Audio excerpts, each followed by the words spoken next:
You have to take a closer look to see.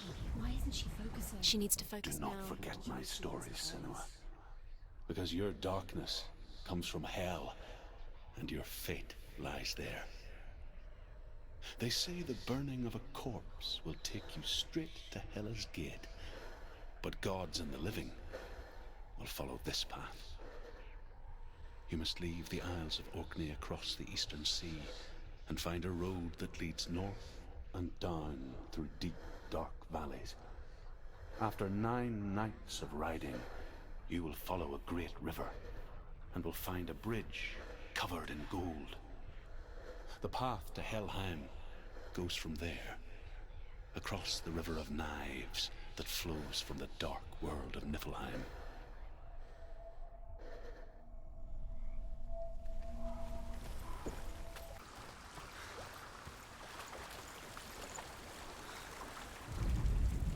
The Northmen speak of 9 worlds. The world of men they call Midgard. Sky gods dwell in Asgard. The gods of earth, harvest, wind, and sea dwell in Vanaheim. The good elves dwell in Alfheim. The evil ones dwell in Svartalfheim. The mountain giants dwell in Jotunheim. The fire giants dwell in Muspelheim.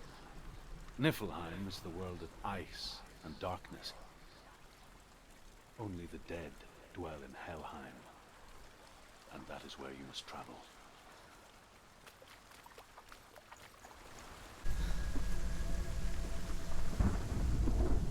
The world of the dead is ruled by the giantess, Hela, daughter of Loki. The gods feared her bloodline, bad on her mother's side and yet much worse on her father's. So, as a child, the All-Father cast her down into Helheim and gave her power over those who die of sickness, age, hardship, and self-slaughter. In all of the 9 worlds, only Hela can resurrect the dead.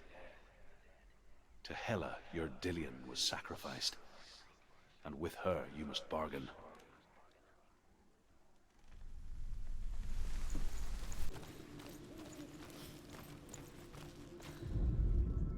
The Northmen say that in the beginning there was nothing but darkness. Bitter cold to the north, fiery hot to the south. They say the cold formed ice, which melted from the sparks from the south. The power of the darkness gave life to the dripping ice, and the first giant was born, and was named Ymir. The ice continued to drip, and the power of the void gave life to it, and it became a cow whose milk fed the giant. That's right, a cow. Bet you weren't expecting that.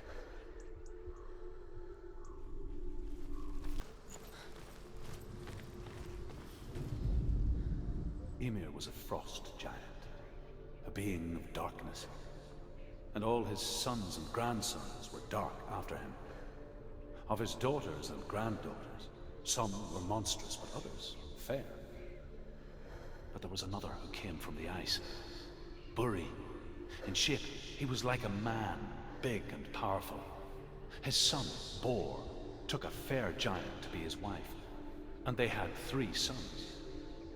Odin was the eldest, and the Northmen hold him to be the foremost of the gods, the All-Father.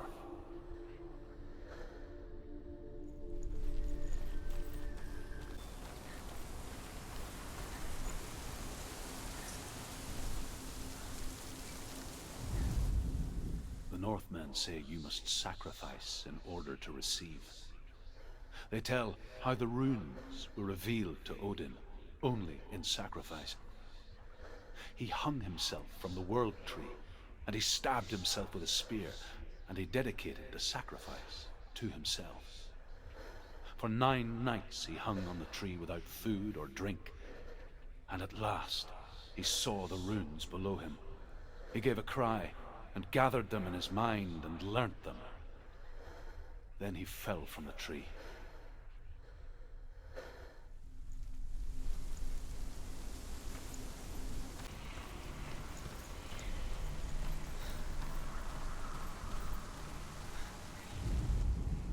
The Northmen say that Odin has 2 ravens.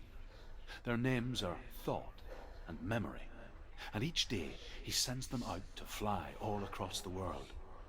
Upon their return, they perch on his shoulders and tell him everything they have seen and heard. In this way, he learns of things far and wide, and for this reason, he is called the Raven God.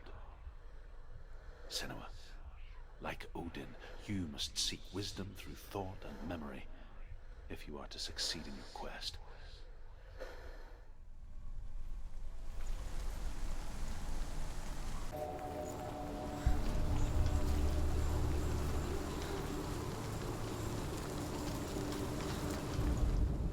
The Northmen say that Odin and his brothers killed Ymir, and that the world of men was formed from his corpse. They made his bones into stone, and his flesh into earth, and his blood into the salt sea. They set his skull to be the bowl of the sky, with his brains for clouds. Odin and his brothers caught the sparks flying from Muspel and made them into stars. And to protect the new world from the giants, they used Ymir's great curving eyebrows as walls.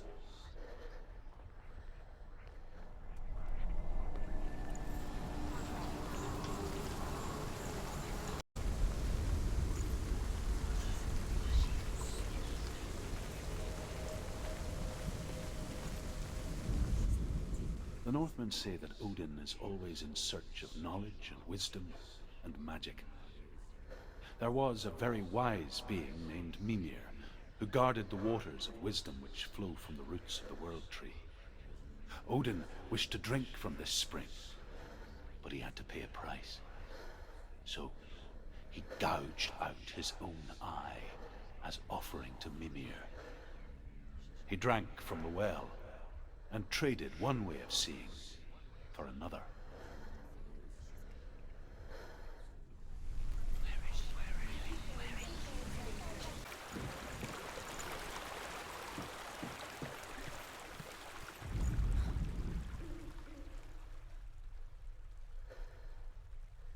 The Northmen tell this story. Before the earth was created, there was a world called Muspel. Because it was in the south, it was bright and hot, flaming, burning. Sparks that flew out from Muspel became the stars. Other sparks melted ice in the frozen world of Niflheim, creating the body of the first giant, Ymir. Muspel is one of the 9 worlds, and is now the land of the fire giants. And people from elsewhere cannot endure a journey there.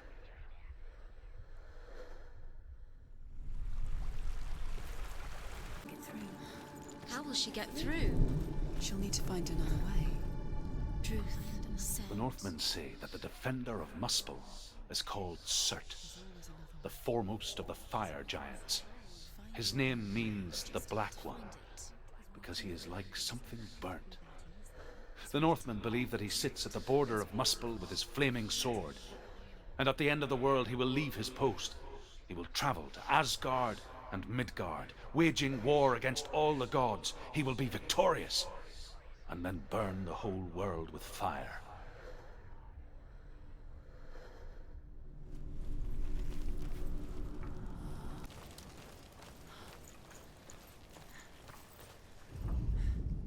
The Northmen believe that the world will be destroyed someday. They call it Ragnarok, the destiny of the gods. Asgard will be attacked by Surt and the fire giants. A monstrous wolf will swallow the sun, and the gods will fight in vain against their enemies.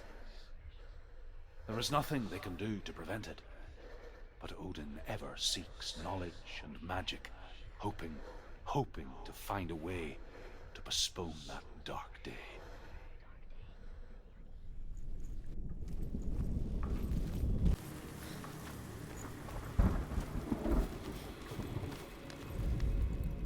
The Northmen say that at Ragnarok, the sons of Muspel will travel to battle in the ship called Naglfar, the corpse ship.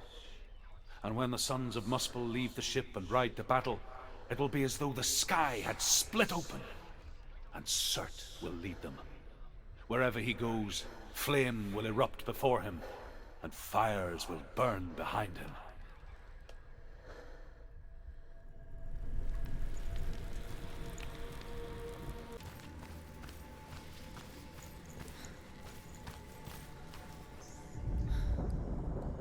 say that what we see as a rainbow is the bridge that goes from the world of men to the world of the gods. For now, they say the frost giants and the mountain giants cannot cross it. But they say that when Ragnarok comes, not a thing in this world will be safe. The rainbow bridge will break under the onslaught of the fire giants riding on flaming steeds. Senua, I have seen the fire of Surt spread far and wide, and to our lands. Ragnarok is coming.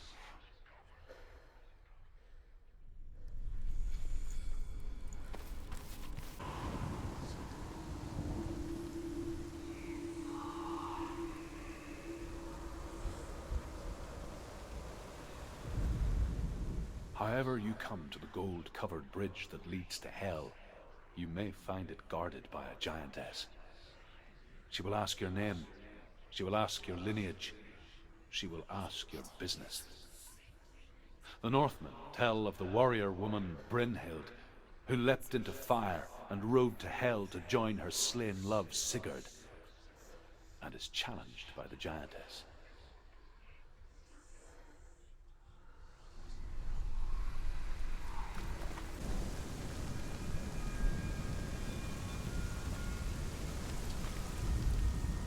Hela possesses large dwelling places in Helheim. Tall are her walls, high are her gates. The name of her dish is hunger. Her knife is famine. On her threshold all will stumble. Her bed is called sick bed, and her bed hangings are called flames of a funeral pyre. They say she is easy to recognize, half black and half the color of flesh, and her face menacing and grim.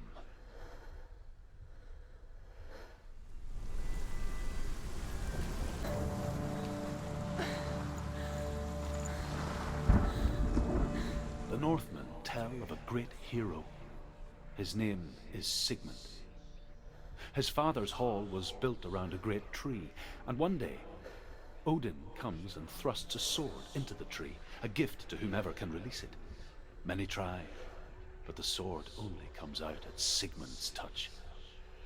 His brother-in-law, King Siggeir, wants it, but Sigmund refuses him, so King Siggeir plots revenge.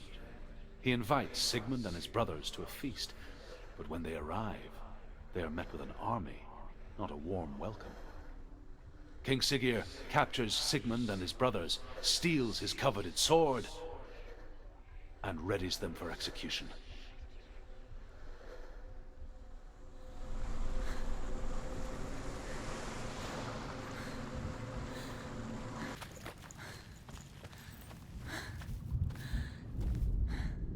Death for Sigmund and his brothers seems certain.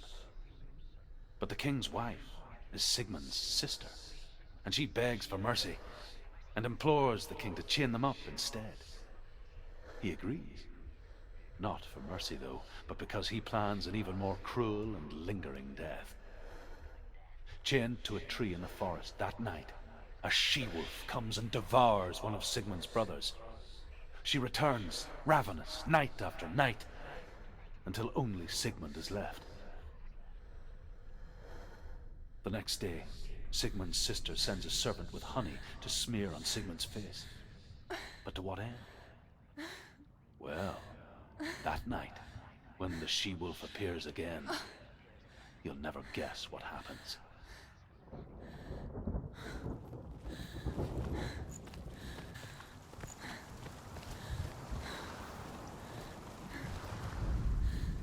As the she-wolf licks the sweet honey from Sigmund's face, he bites the wolf's tongue.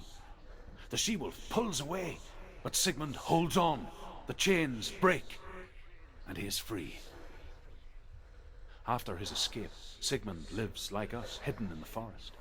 His enemy, King Siggeir, believing him dead, as his sister plots revenge. And for vengeance to succeed, even the great Sigmund needs help. So she sends her sons to him. But their blood is weak and corrupted, and they're put to death by Sigmund. So his sister hatches a new plan. one that is cold of heart and pure of blood.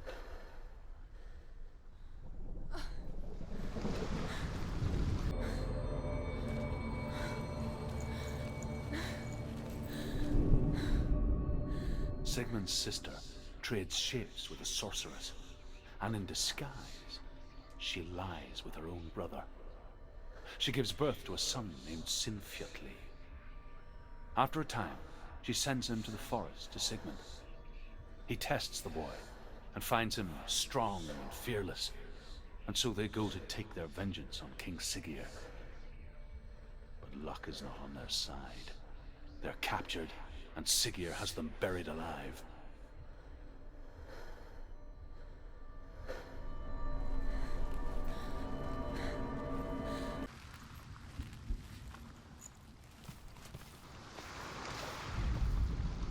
As Sigmund and Sinfjotli are being buried alive, Sigmund's sister throws an armful of straw into the grave mound. Hidden in the straw is Sigmund's sword, the gift of Odin. They cut their way out of the grave mound and set fire to Siggeir's hall. The king burns to death. Sigmund calls to his sister to come out so that she may live and be honored. She does come out, but only to tell him the truth. That she had slept with him, her brother, to beget a strong avenger. I am not fit to live, she says, and walks back into the fire. Strike vengeance from your heart, Senua, as there is always a heavy price to pay.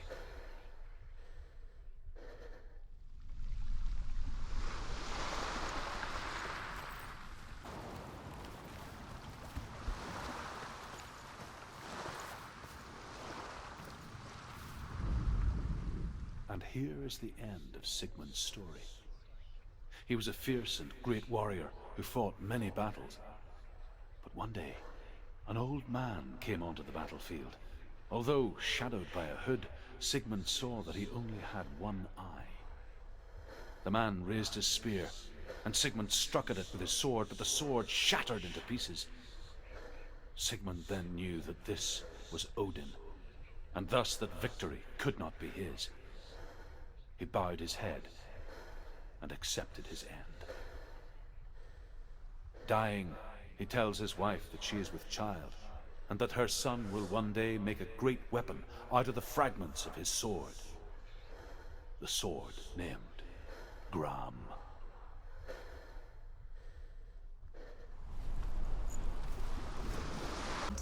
There it is. Focus. Press the shield. Focus. Focus. Use your eyes. Look. Get closer. Can you see? A king in the north forced the dwarves to make a sword that would never fail and never rust, and that would slice through iron and stone and bring victory to its bearer. But the angry dwarves cursed it. It would be the death of a man every time it was drawn, and it would be the death of the king. Let me tell you about the sword Tyrving.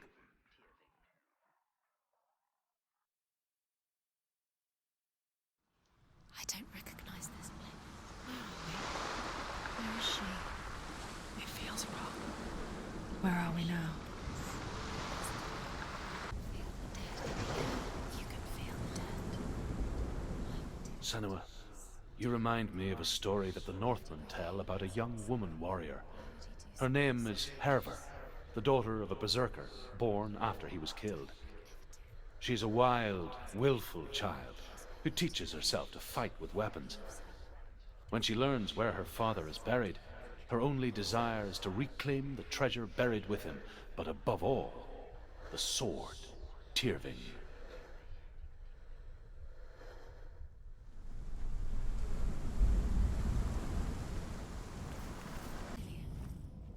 Dillian's calling to you. Can you hear him? Where is he? He sounds like he's getting further away. Have you lost him? You're going the Hervor disguises herself as a man to join a band of warriors, and soon becomes their leader. When they come to the island where her father is buried, her men do not want to go ashore. They say that evil haunts the island, and that it is a worse place by day than other places are by night. Fearless, she lands alone. There are many grave mounds, and all of them have ghostly flames burning over them. She comes to the grave mound of her father after passing through these ghostly fires, as though they were mist. The flames I passed through were real enough. Damn the Northmen to hell.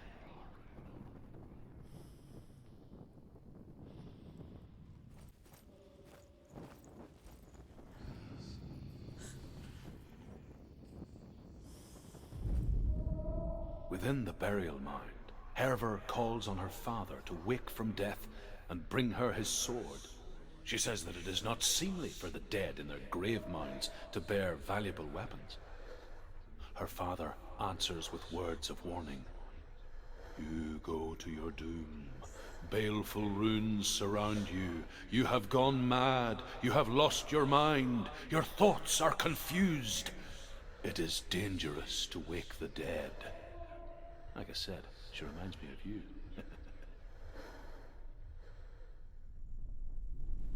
It's changing. What?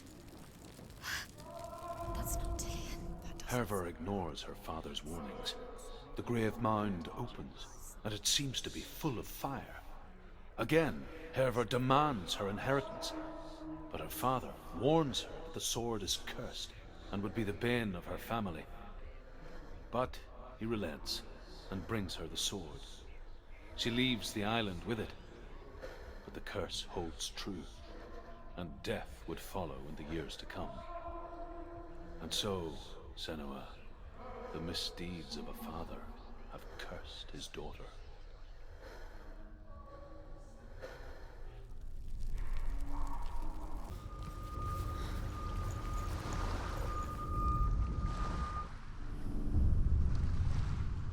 I saw once a plague strike northern lands of ice. It was so terrible that not the oldest man among us could remember the like. Hundreds died. The sickness took nearly every person younger than 40 and many older, and where dying mothers gave birth, the marks of the plague were on the babes as they came out of the womb.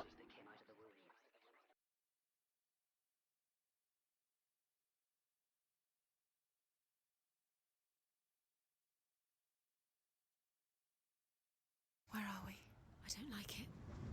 This place feels... The Northmen speak of a death moon, a light shaped like a half moon that appears inside a house and goes around the walls. I once saw the death moon appear at a farm, and first the shepherd died, then a guest died, and then the farm hands, and then the farmer and 6 of his men drowned at sea. But that is not the end of it, because the dead return to haunt the living. If you see the death moon, then beware, because there will be death in that house.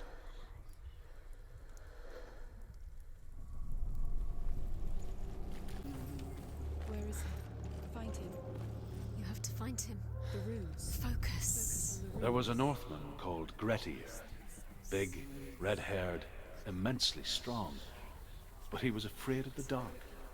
Focus now. It happened one night that an undead creature came to his house to drag him outside into darkness and kill him. He resisted with every ounce of his strength. He clung to the doorframe, but it gave way, and they spilled out of the house, and the monster fell back, and the moon shone down on its ghastly face. Grettir, terrified, cuts off its head, but is cursed forever. From that moment on, wherever he was, he would see those hideous eyes staring back at him. Sometimes we allow our own fear to haunt us to our grave.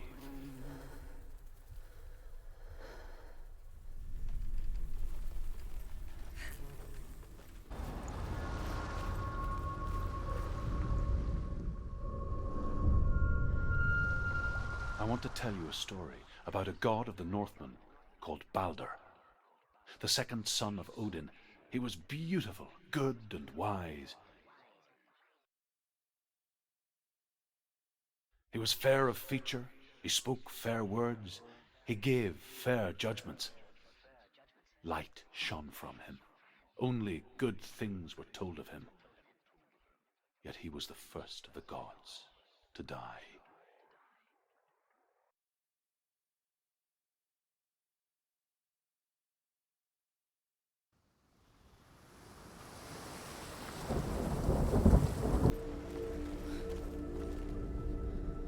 The Northmen tell this story about the death of Balder. It begins with dark dreams. Night after night, Balder dreams of his own death, and the gods fear for his life. So Balder's mother makes everything in the world, fire, water, iron, stone, earth, wood, beasts, birds, serpents, poison, sickness, swear an oath not to harm her son. One by one, they each make their vow. Neither weapons nor wood will injure him, Balder's mother boasts. Only Loki, father of Hela, the mistress of death, is not amused.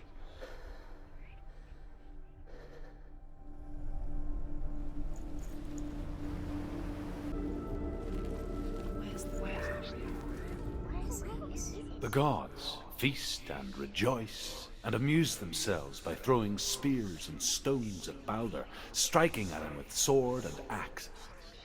But he comes to no harm, whatever they do. The gods never cease to wonder at this great marvel.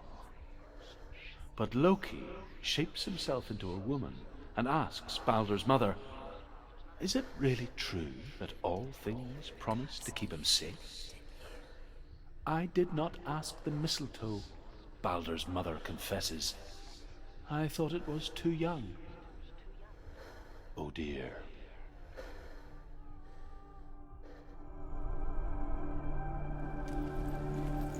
You're nearly there. She finds the way. Loki makes a dart out of mistletoe and goes to the gods as they throw things at Balder. The blind god, Huth, was there. Loki asks him why he wasn't taking part. Huth says, "I cannot see where Balder stands, and even if I could see him, I have no weapon." Loki replies, "Here is a wand. I will tell you where he stands." And Huth throws the mistletoe at Balder. It pierces through him, and to everyone's horror, Balder is killed. And for this, Huth is slain.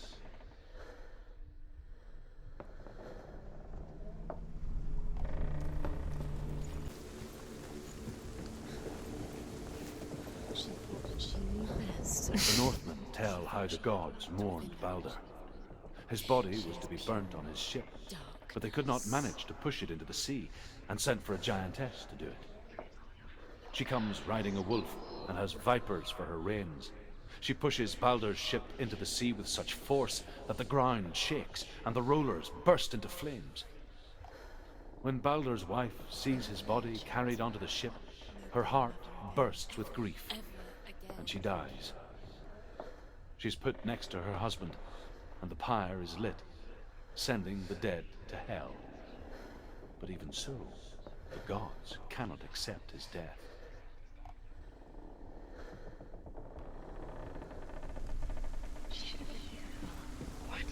She thinks she can. They mean nothing. Overcome with grief, the gods send Hermod to ride to Hell and ask Hela to let Balder return home. All the gods are weeping, he says. Are they? Asks Hela. We shall see if he is truly missed. If everything in the world will weep for him, he shall go back to the gods. But if even one thing refuses, Balder stays with me. The gods send messengers everywhere. Weep for Balder, weep him out of hell. And everything wept. Men, beasts, earth, stone, trees, metal, everything. Except for a giantess they found in a cave.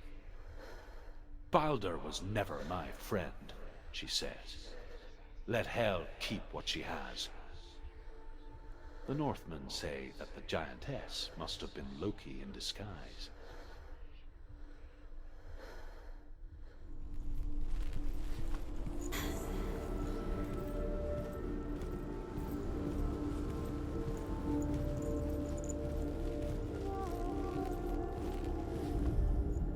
The Northmen tell how the gods punished Loki for Baldur's death. They captured him and took him to a cave. They fetched his 2 sons and turned one into a wolf, and he ripped his brother apart. The gods used Loki's own son's entrails to tie him down and turned these bonds to iron and dangled a poisonous serpent over his face so that its venom would drip onto him. Each time the venom drips onto Loki's face, he writhes in agony. The Northmen say that is the cause of earthquakes. A reminder, perhaps, that if even gods must accept death, then so must we.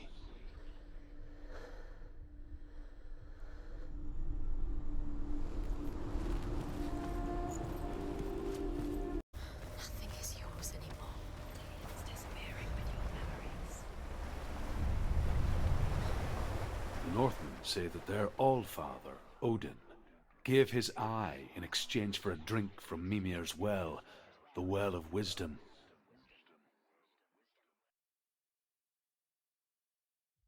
In blindness there can be wisdom. Only by giving can you receive in return. For this reason, I give my life and pass on my stories of the Northmen to you, Senua.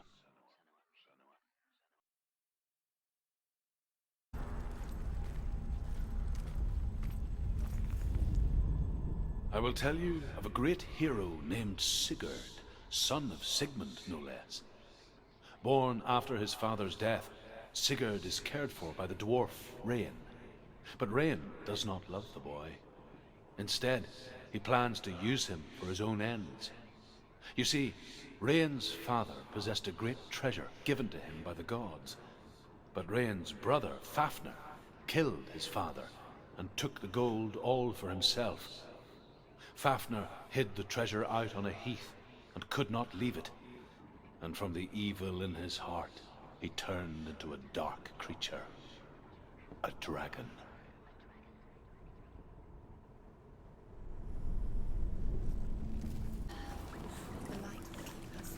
The light will guide you. Sigurd's newfound power lets him hear the birds speak. And they say, Sigurd should eat the heart himself. Rain wants Fafnir's gold. Sigurd should kill Rain before Rain kills him. Sigurd should find Brynhild, the Valkyrie, who sleeps an enchanted sleep. Sigurd heeds the bird's advice. He kills Rain, eats Fafnir's roasted heart, and takes Fafnir's treasure. And he embarks on a new quest, to ride to Hinderfell and find Brynhild, the Valkyrie.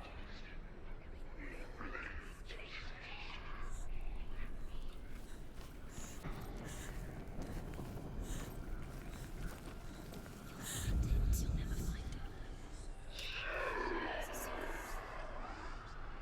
Rain the dwarf's sole desire is to possess this dragon's accursed treasure, and he uses Sigurd to reclaim it. He tells Sigurd the story of Fafnir's gold, and the good-hearted hero promises to slay the dragon if Rain would forge a strong sword for him. Sigurd remembers that his father once possessed a sword given to him by Odin. Odin broke the sword to bring about Sigmund's death, but Sigurd's mother still has the pieces, and so Rain reforges the famous sword. Sigurd uses the sword first to avenge his father, and then he and Rain go in search of Fafnir.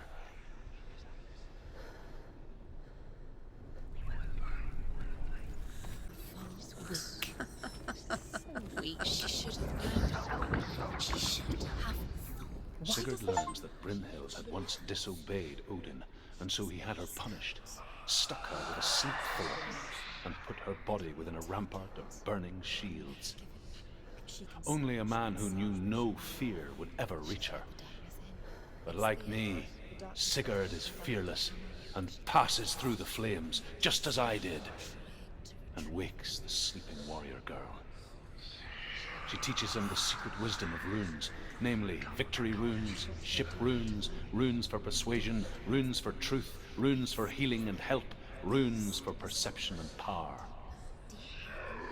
Like Sigurd, the greatest young warrior of the North, you must learn the secrets of the runes to fight amongst the gods in hell. Once she gets down there, she'll never come out. It's luring her down. The darkness will take her like a The dragon Fafnir is so large and deadly that it would be impossible to kill him face to face. But each day, Fafnir crawls across the heath to find water. So Sigurd digs a pit in the dragon's path and lies in wait in it. When Fafnir slithers overhead, Sigurd sinks his sword into the dragon up to the hilt. Sigurd leaps from the pit, and Fafnir sees his killer. He warns Sigurd that the treasure will lead to his death, as it led to the death of all who owned it. The darkness kills. Sigurd replies that death comes to all men, and every man would want to be wealthy until that day. And he takes the treasure. Darkness will kill you. The darkness took your mother. Where did it take you? Keep the torch alight. Although Sigurd kills the dragon, Rayan wants to keep Fafnir's gold all for himself.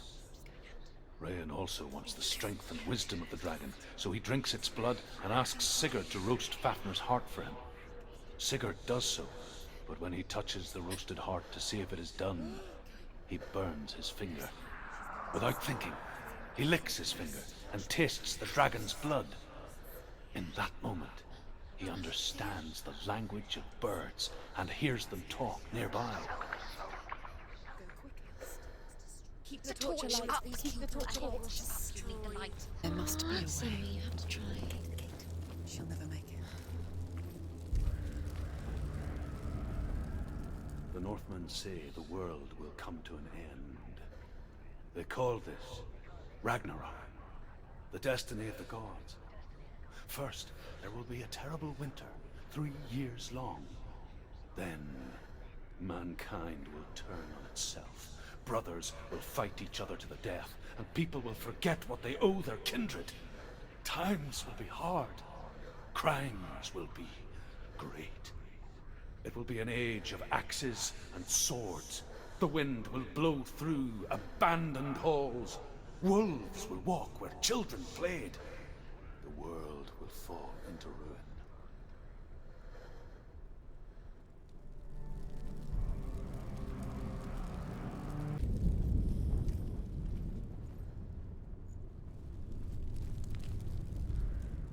The Northmen say the gods will fight their last battle at Ragnarok.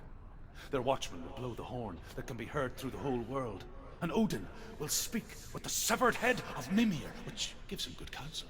The land of the giants will thunder with the sound of their army on the move. The gods will assemble, the dwarves will leave their stones, the frost giants will come from the east, the Midgard serpent will turn up the waves. Eagles will scream and tear at the corpses with their yellow beaks.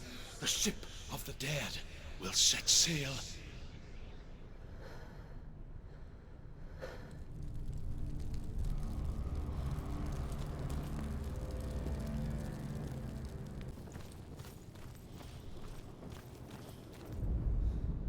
The Northmen say that at Ragnarok, the gods will face a ship full of their foes, which Loki has steered to Asgard. It carries the fire giants, the wolf that will eat the sun, and all kinds of dark creatures. Surt will join them with his sword of fire. The cliffs will crash, trolls will walk the land, men will tread the road to hell, and the heavens will split open.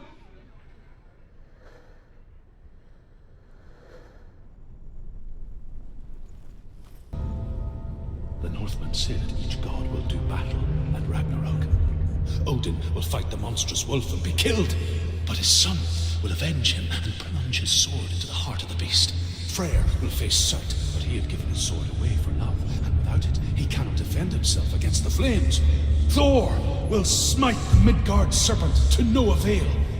The sun will grow black, the earth will sink into the sea, the stars will disappear, fire and water will meet, steam will shoot up, flames will play against the sky, the heavens and earth and all the world will be burned, all the gods will be dead, and the warriors of Valhalla and the people everywhere.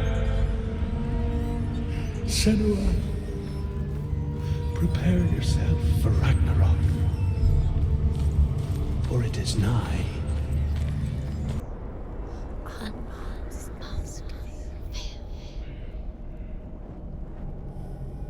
The man I was before Druth.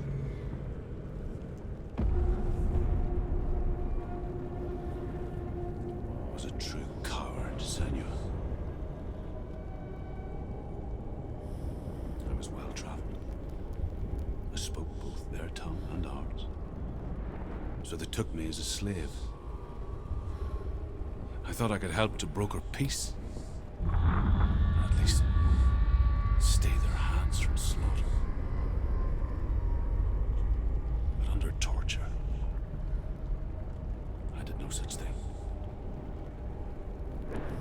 I led them to the treasures and slaves they sought. I wasn't the only one. Another came to the Northmen willingly, offering a bargain, a man in black from your land.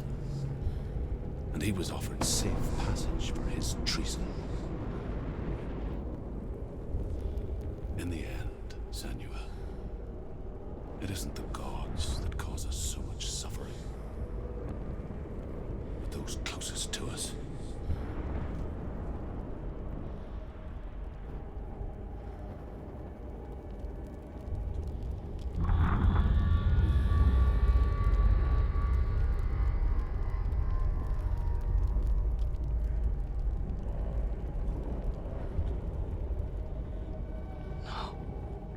I'm here for Tilly.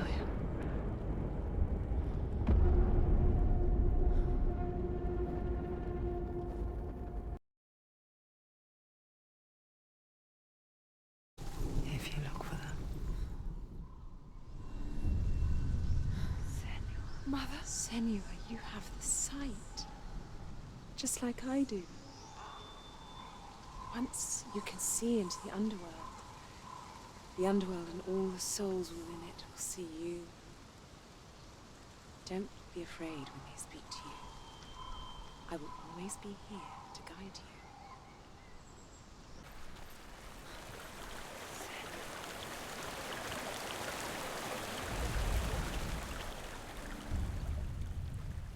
Senua, we each walk these lands gazing towards different horizons. Some of us further than others. Your father cannot see what you see, but there is nothing wrong with seeing the world the way you do.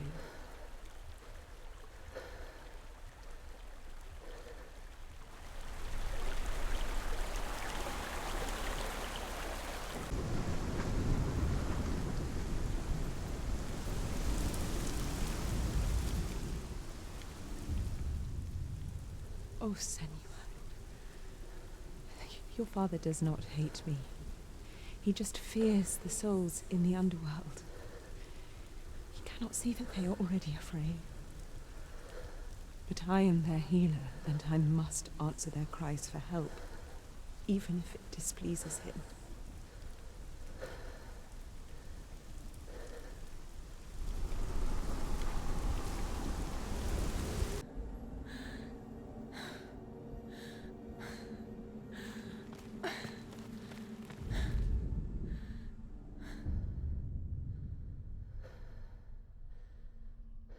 Senua, there will be times that you will feel alone and exhausted, like a strange little fish swimming against the tides of the big ocean. But have the faith to let go and let the tide carry you away. Because the whole ocean is your home, and it does not ask you to swim against it.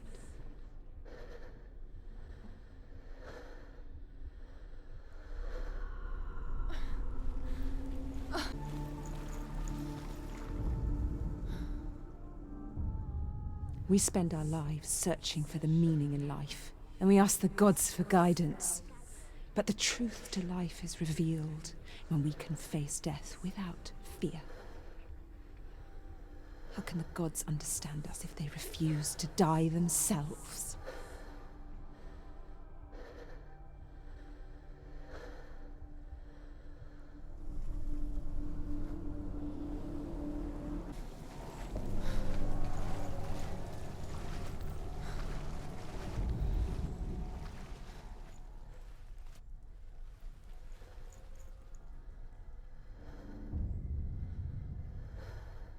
Senua, don't cry.